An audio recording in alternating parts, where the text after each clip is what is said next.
Good morning, good afternoon, and or good evening. You are watching Nub's Collection, a YouTube series dedicated to the cataloging and review of every game in my physical media collection. As always, I am your host, Victory Nub, and today we are looking at Super Black Bass, developed and published by everyone's favorite rapper-turned-video game developer, hot.b, and released in the United States on December 2nd of 1992. So this game is one of the most obscure titles in my collection, which is saying a lot given that I own games like Dude with Attitude, Mr. Mosquito, and Ring of Red, which maybe a handful of you have ever heard of. It's rare for me to struggle to find basic data points for a game, and this one did not have the usual page on Wikipedia for me to reference, so I had to do a little extra digging to get those basic data points. When I looked up the instruction manual to determine if there was a story set up, I realized only after starting the game and playing for about 30 minutes that I wasn't even looking at the booklet for the right version of the game. I had pulled up the Game Boy manual for the game, and while I was playing, and just a full disclosure, my two favorite words on the channel, we did do this recording, and then I came back and did the vocal commentary in post.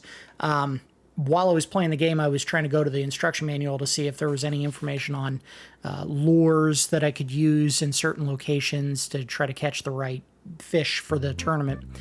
And I noticed that some of the pictures inside that manual didn't even look anything like this game, and that's when I realized, oh crap, this isn't even the right game or the manual for the right game that I'm looking at. Again, full disclosure, I've never played this game before. The reason that it is part of my collection at all is because this was a title that my mother had purchased for herself on her Super Nintendo, and unfortunately I inherited this game when she passed away. So in keeping with many of the older games that we've looked at in this series, I am by no means an expert at this game. There is no story setup for this week. Sorry for anyone who likes those little distractions at the beginning of my Nubs Collection episodes. Again, the instruction manual I could find was for the wrong version of the game, and unfortunately the story section that was in there was literally just a list of tournament rules. So there wasn't a lot of meat on the bone for me to go by. But anyway, what I thought I would do today is pad out our time with this game, since I really didn't know what the heck I was doing, with a pair of stories.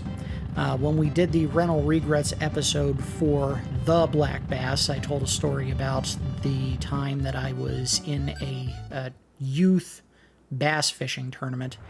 And of course, at the time, I didn't know what the hell I was doing because I had never really fished as a kid. This was something where my sister had a boyfriend who was, a pro angler or an amateur angler. I'm not even sure what you would call him. But ultimately, he was the one who helped me and the younger of my two sisters land the fish that we ended up catching in that tournament, which resulted in me taking second place for my age group and my sister taking first place in her age group. So did we cheat to win? Absolutely. Anyway, I thought I would share a couple more stories because I do have a couple of stories. It's one of those things where if you live on the coast or near any significant body of water, you probably have a story of, if not fishing, at least going out boating. And I have two stories that I thought I would share today. Also, if there's a cadence to what I'm saying during this particular video, it's because I am reading from notes.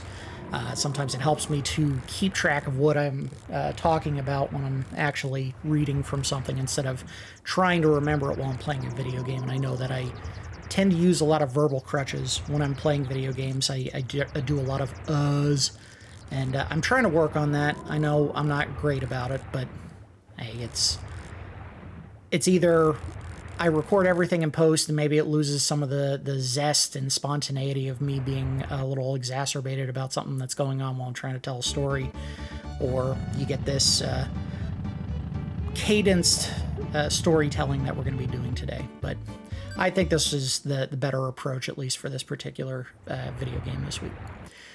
So the first story that we're going over is the one and only time in my life that I ever experienced the actual thrill of catching fish, plural. When I was about 13 or maybe 14, I spent a week, a long weekend with my father, his friend, and his friend's youngest son on a fishing trip. So I guess this was like a father-son weekend. Although at the time, I'll be perfectly honest, I didn't want to go. My father was longtime friends with this neighbor from a couple houses down the street. They had shared a lot of similar interests at that time. Both of them enjoyed playing horseshoes and bowling. They were both football fans, although I believe they rooted for different teams. I'm not 100% sure they were both fans of the same team. At that time, it would have been the Redskins were the team in the area that my dad was rooting for. Now, obviously, the Commanders. And I don't know if his friend also rooted for them. It might have been another team. They were both obsessed with lawn and garden maintenance. My father had installed his own irrigation system with his friend's help because he had actually installed, his friend had installed his own system.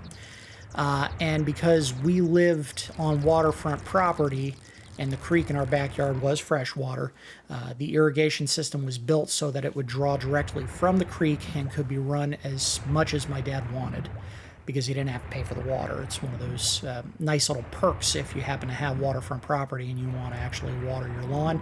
You can just draw it right from the water in the back. As a result, we had one of the thickest lawns in the entire community that we lived in because it was constantly being watered. Both my father and his friend were also boat owners and loved fishing. So we had gone out to the Chesapeake Bay, which is this big estuary that's on the east coast of Virginia and Maryland. The water there is kind of a mixing bowl for both fresh water and salt water because a lot of the major rivers in the area all feed down into the Chesapeake. And you'll find a lot of different marine life that inhabits the bay. We're talking crabs, sharks, dolphins and whales supposedly have been up there, and at least one confirmed instance of a single manatee that had a migratory pattern that led them up into the Chesapeake, and he returned often enough that the locals had named him Chessie. Keep in mind, manatees don't go anywhere near this far north on the East Coast. It's just too cold normally. I don't know exactly where we had launched from for this fishing trip, but it wasn't anywhere near our home in the northern part of Virginia. Again, I was, I don't know, somewhere between 12 and 14 years old. I'm not 100% of what my age was, but I was absolutely not a fishing enthusiast. Even if my sister had been dating some guy who was, a big fan of fishing himself and tried to get me and my other sister interested in fishing, we didn't really care. And once they broke up, none of us really went back to fishing on our own time. I wasn't an outdoor enthusiast either. Really, I just didn't want to go on this trip. This was something that my father clearly wanted to do more than I did. The biggest bummer about the trip from my memory was the fact that I couldn't get in the water. You have to keep in mind, this trip, if I remember correctly, took place around the time of spring break, so probably late March, early April. And at that point, the water would have been absolutely freezing, just way too cold to go swimming comfortably. In addition to that, and this is something that you'll also tend to find, especially in areas where there is salt water mix, the bay at that time was absolutely loaded with jellyfish. So there was a 0% chance that I would get in that water without being stung. Now, if you've never been stung by a jellyfish before, basically it's just these little stinger cells on their various little tentacle things that'll get stuck in your skin and keep injecting like a little, I'm not sure what it's called, I think it's a cytotoxin. It burns, but it's not life-threatening unless you actually have an allergy to that particular toxin, and then maybe it's life-threatening. I've been stung before.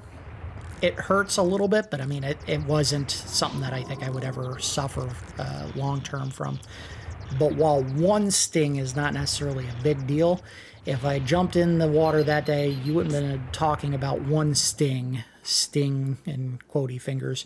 You would have been talking about dozens of them, and that may have been a serious issue. So, no, there was 0% chance during this trip I was going to get to swim, and that was really all I would have had interest in at that time. To put things mildly, my father's friend was an absolute dickhead to me every single time that we interacted, and this trip was no exception. I was not an outdoor kid, and I didn't care one lick about anything that my father had an interest in. Just, we couldn't have been two more different people if we tried. His friend had something snide to say to me pretty much all the time. I don't recall ever having a positive interaction with his friend. And frankly, I wonder sometimes if my father didn't agree with some of the stuff that he used to say, because I don't recall him ever coming to my defense in front of his friend. That's the sad reality of the situation.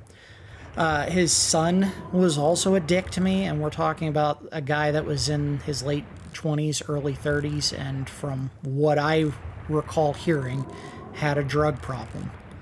And he was still the apple of his father's eye, so go figure. That was part of the reason why I didn't want to go on this trip, because I didn't want to be around any of these people.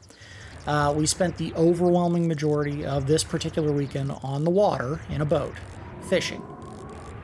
While there were a very small number of catches scattered among everyone, including me, I was fishing around that time, we were talking about singular catches in the first couple of days, and there was really nothing at that point that had justified the trip as far as the location up to that point, because I mean, it was such a lackluster and disappointing weekend in terms of what we were catching that it didn't make sense that we went where we went in order to do this.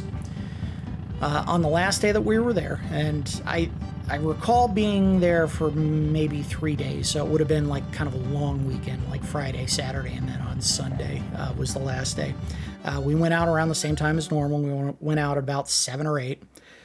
Still nothing of note as far as catches were concerned. At about noon or 1 p.m., the group just kind of decides they're going to go ahead and wrap things up so that they can head back in for the trip home. One of them, I don't remember if it was my dad, his friend, or his friend's son, decided to cast out one last time and see if they can catch something, and they get a hit. The process of reeling it in was a pretty significant fight compared to all the other fish that they had caught that weekend, so the thought at this time was, maybe it's a really big fish.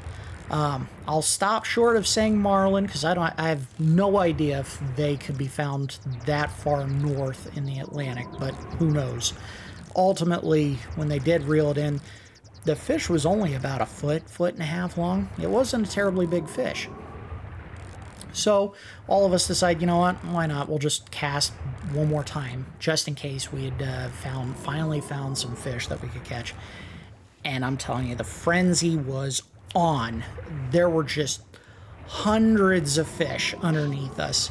We had stumbled upon a school, and they were most definitely feeding. All we had to do was cast in a line, and we would get a hit and have to reel back in within a few seconds. Each of us landed dozens of fish each. We're talking 30 or 40 for all of us, and they were all about the same size.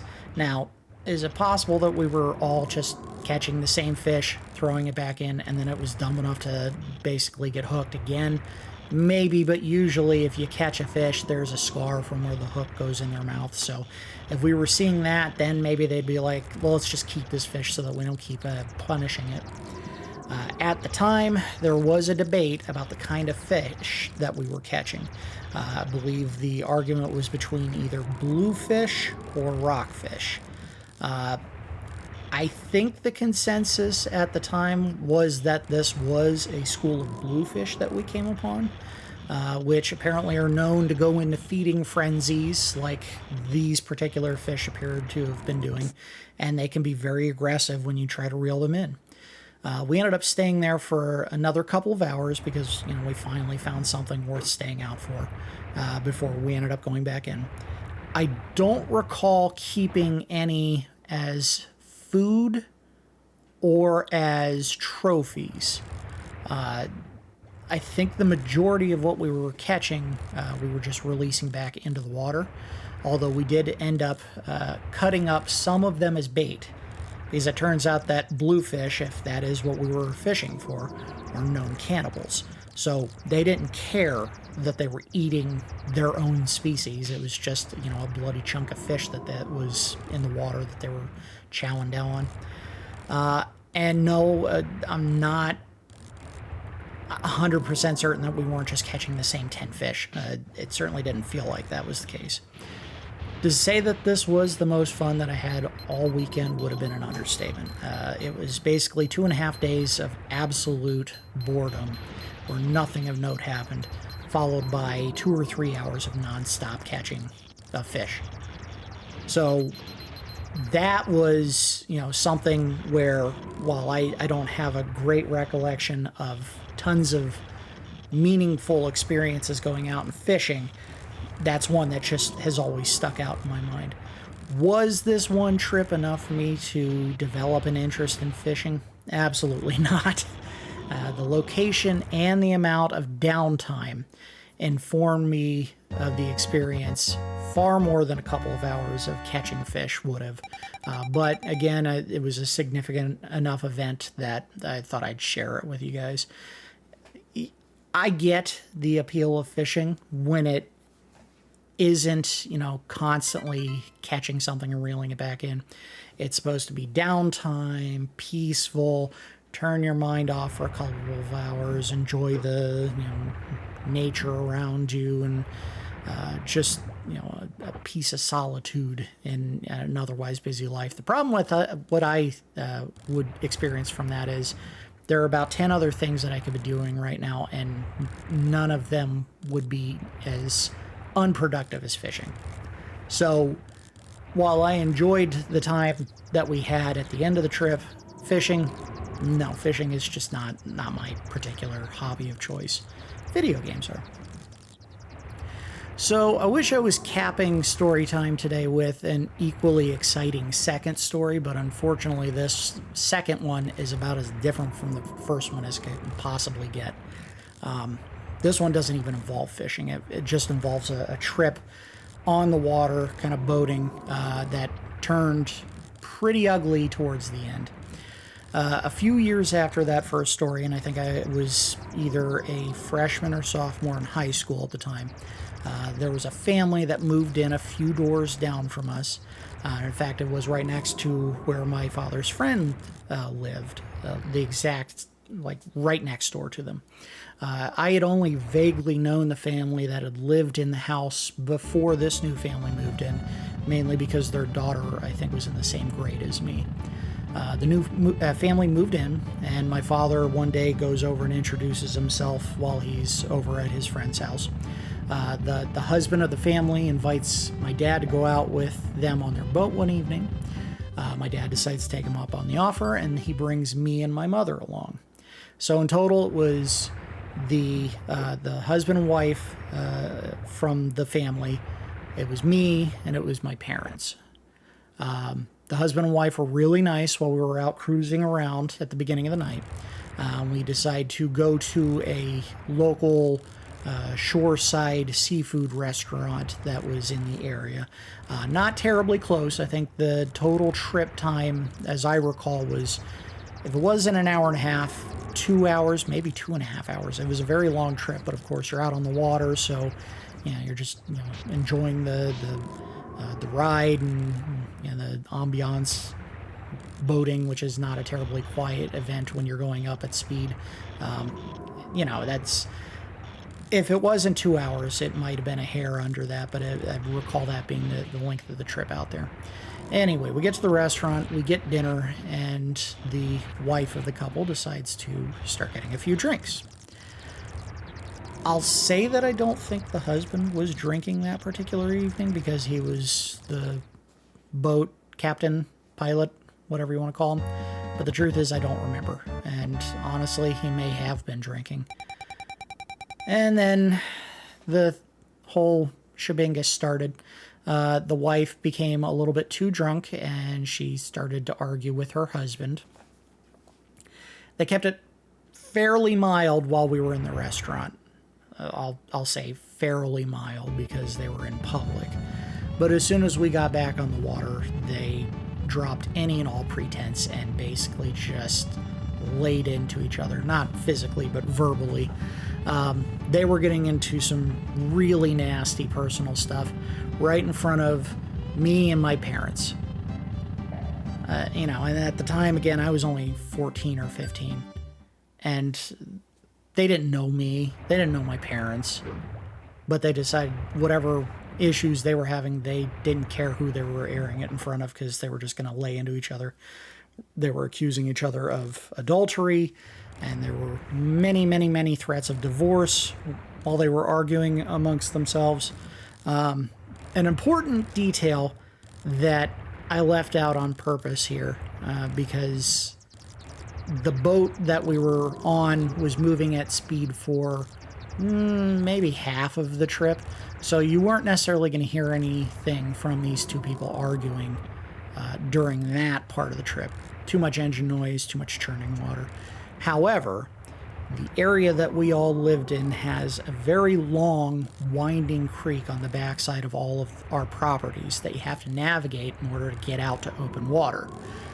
Because the creek runs through areas of private property, it passes a marina, it goes through protected marshland, and the winding nature of the path that was carved for boats.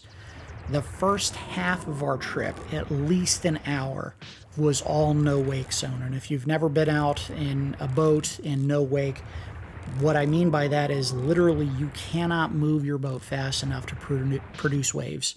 So the top speed that you can move that boat is about 5 miles per hour max. We were stuck in this boat with two people who were arguing like we weren't even there for 2 hours, where we were only going about 5 miles an hour. The first half, obviously, they weren't arguing at that point.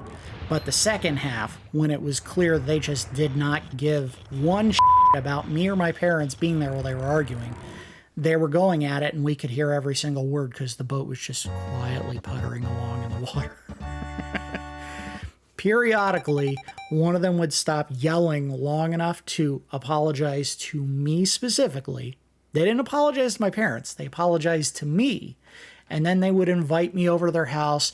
Oh, come over. You can meet our son and hang out. And oh, we have this beautiful pool in the backyard that you can come over and use whenever you want. And then they'd go right back into arguing without skipping a beat with each other. It was one of the weirdest and most awkward things I've ever experienced in my life. Needless to say, when we finally got back to the house, I never saw either of these people ever again. And in fact, my dad may have interacted with the husband one or two more times after that, but I don't think he or my mother ever really talked to either of these people again. Not too long after this particular evening, from what I understand, they ended up getting a divorce, which is probably for the best because it sounds like they really hated each other. I won't say that this one particular event is what killed any and all interest I ever had in going out on the water with my family, but it is the last time I remember doing so when I was a teenager. The first or second year of high school all the way through college, I don't recall ever going back out on the water again with my family. And we had a boat.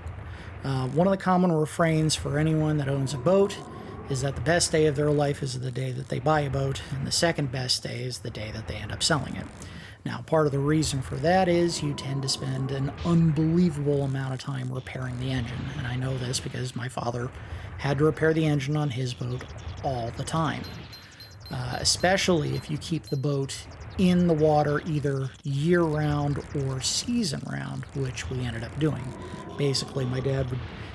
he had a trailer that he would take the boat out of the water during the wintertime because the water out in the backyard would actually freeze when it was cold enough. So he didn't want to leave it out there. But he would, get it on a trailer and keep it in the yard until the weather warmed back up, take it out to the marina, put it in the water, and then keep it out there until the end of the season when it was starting to get cold again. I think the nonstop maintenance on the boat combined with the fact that me and my sisters were both getting older and none of us really had any particular interest in going out on the water anymore ended up driving my dad to sell the boat that we had not too long after this particular occasion. It may have been 3 or 4 years later, but he didn't keep it much longer after that. And frankly, I don't know if he ever really went out on it much after that. Just, it's something you do as a family, and, well, the family didn't really want to do that anymore. That said, he did end up getting a boat again when my parents moved after both of them had retired. And I've been out with them a couple of times on that particular boat. He actually has 2 boats, but I only recall ever being out with him on the one. This particular incident, unfortunately, is seared in my memory and my father's as well, because he'll bring it up every now and then, I think mostly out of embarrassment, because he had no idea that these 2 people were this on edge with each other. And none of us did. We didn't know these 2 individuals. We had just met them. So anyway, that's the stories I was going to share today. Let's go ahead and move into the review phase. I'm sure the video game up to this point has been terribly fascinating. I will say this, my time with the game in I'd say the first 30 minutes, and I think I'm going to break this up a little bit and show highlights instead of just the full unedited video, because I went about a full hour. And this particular episode is going to be a little bit shorter, probably on the 30-minute side. I think it was bad in the first half of the game, and then once I finally locked in on what I needed to do to start catching fish and start landing some, I actually started having fun with it. So I think that'll show in the score that we're going to end up giving. But let's go ahead and do a round of the good, the bad, and the ugly. The good is that graphically, this is a noticeable upgrade from the original NES game, which this was in fact a sequel to. The colors are sharper and they're more vibrant. There's a lot of detail in the underwater areas, which was absent from the original game. They tried to go for a translucent effect or transparent effect with the water, so you can actually kind of see down towards the bottom of the whatever this is, a pond or a lake that you're playing the game on. The fish themselves are distinct enough, not only in their coloring, but also in their silhouette, that you can actually tell if the one that's being attracted to your bait is a black bass.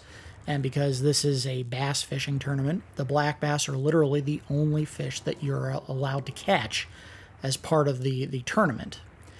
So that was an important detail for them to get right, and thankfully they did. You look in the water and you see like a dark green bodied fish coming towards your bait, you know you're probably drawing a bass. So that was a nice thing that they got right.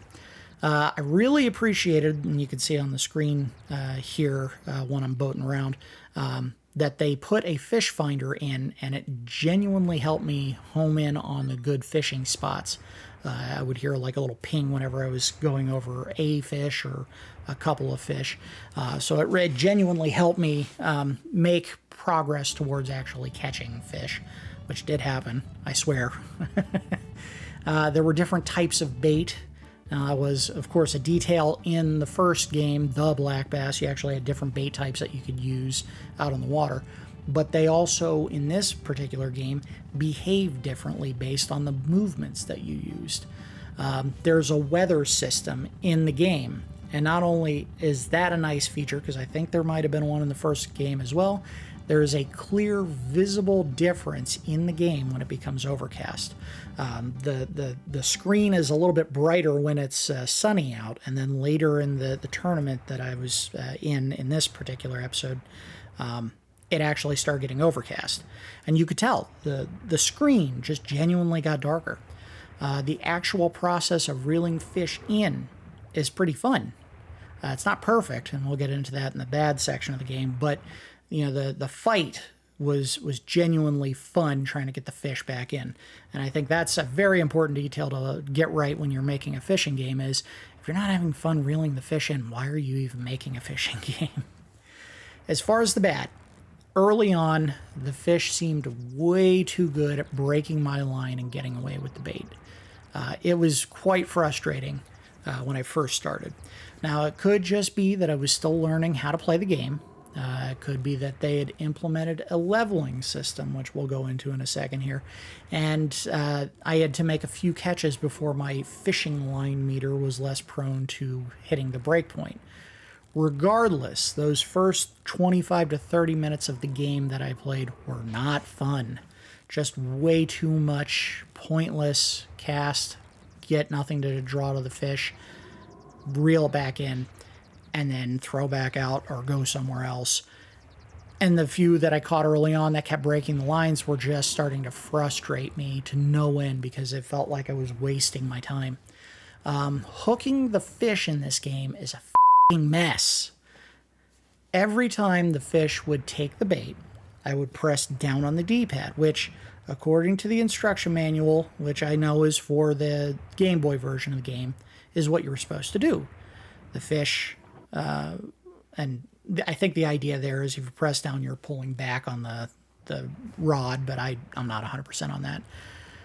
But I would do that, and it wouldn't land. Like, they wouldn't get hooked. Normally, in most video games, that's kind of how it works. The fish takes the bait, and you have to set the hook and then start reeling. And sometimes it's press down, sometimes it's press up.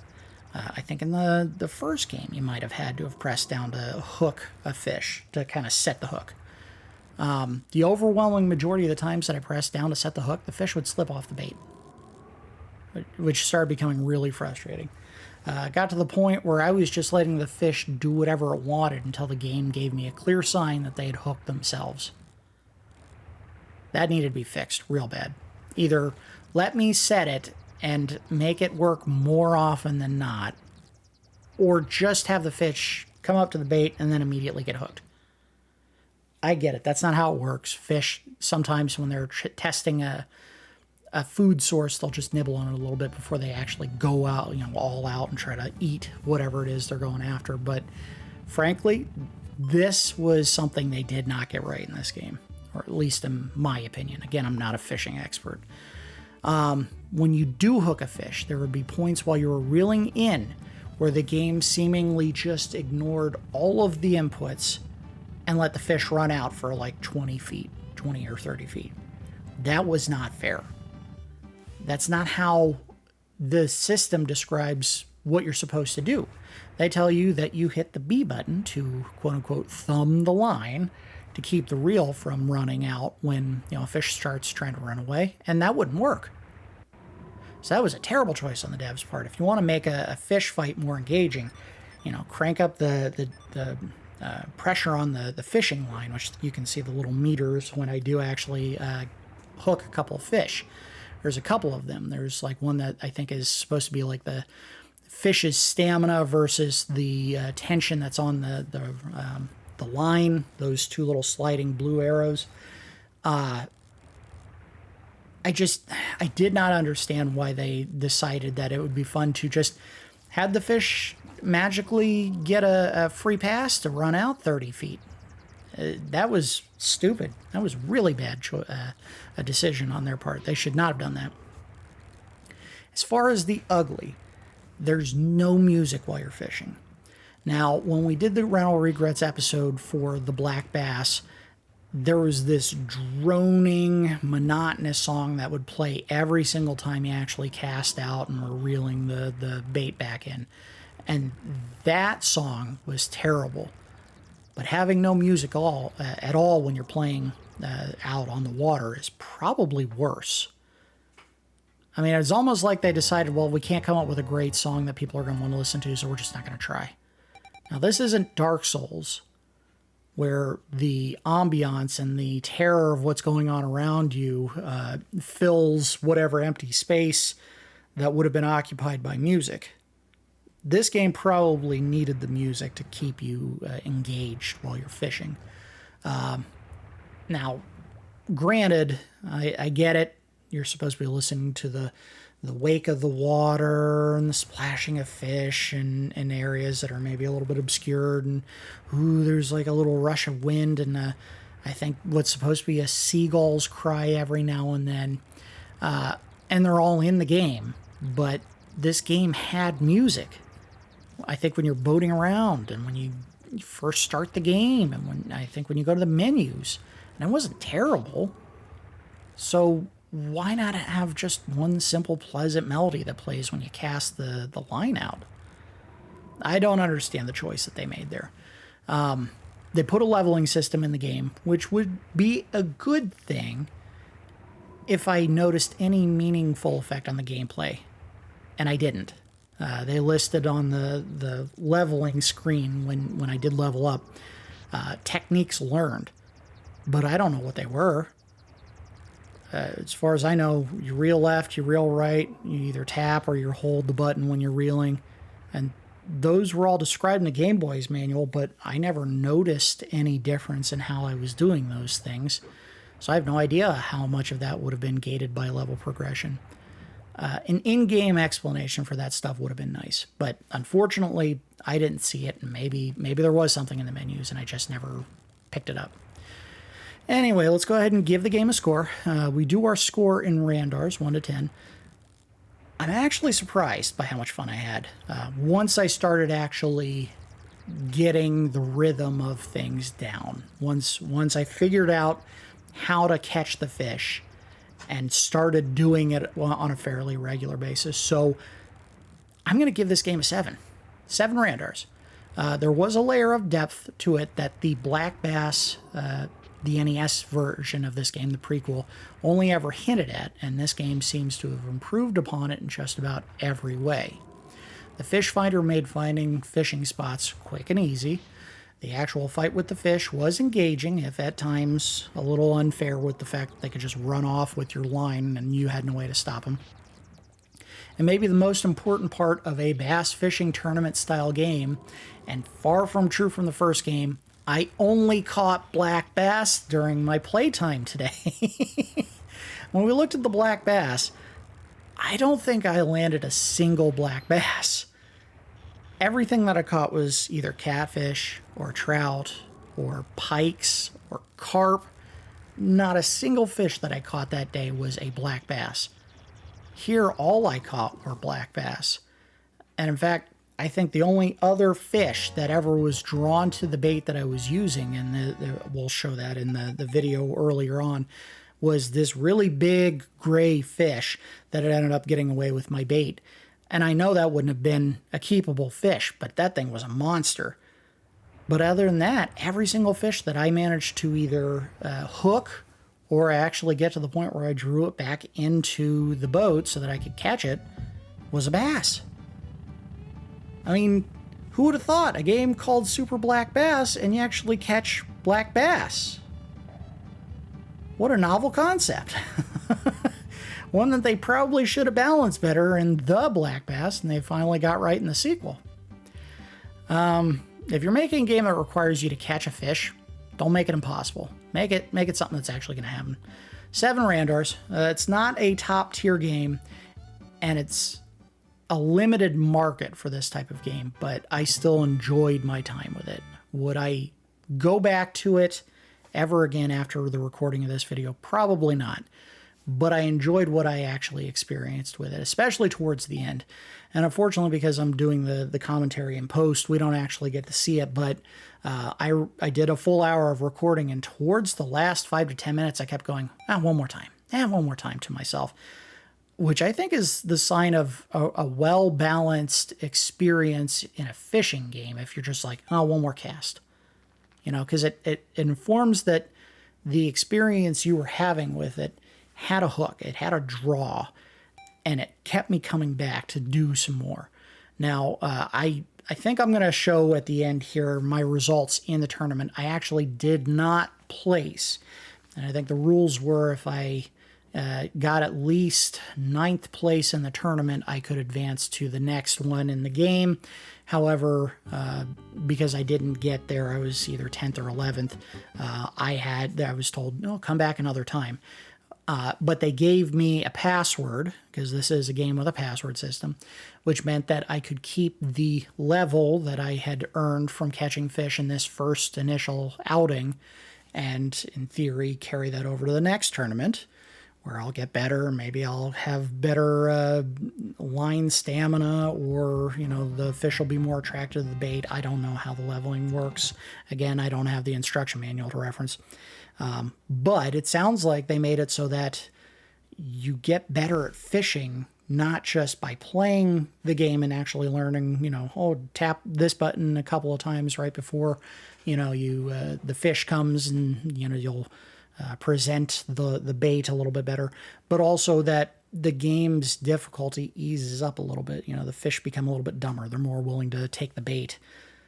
That's good design, especially for a fishing game, because if it was just the same relative experience every time you played it, whether you advanced in the tournament or not, that would probably limit the replay value of the game. But they went out of their way to make it so that your experience is going to get better the more you play it, and as long as you're saving your progress. So I think 7 Randars was a very fair score for this game. Not an immaculate experience, but a fun enough one that I enjoyed my time with it. So that's going to do it for this episode of Nubs Collection. As always, I do appreciate each of you watching, and I will see you next time.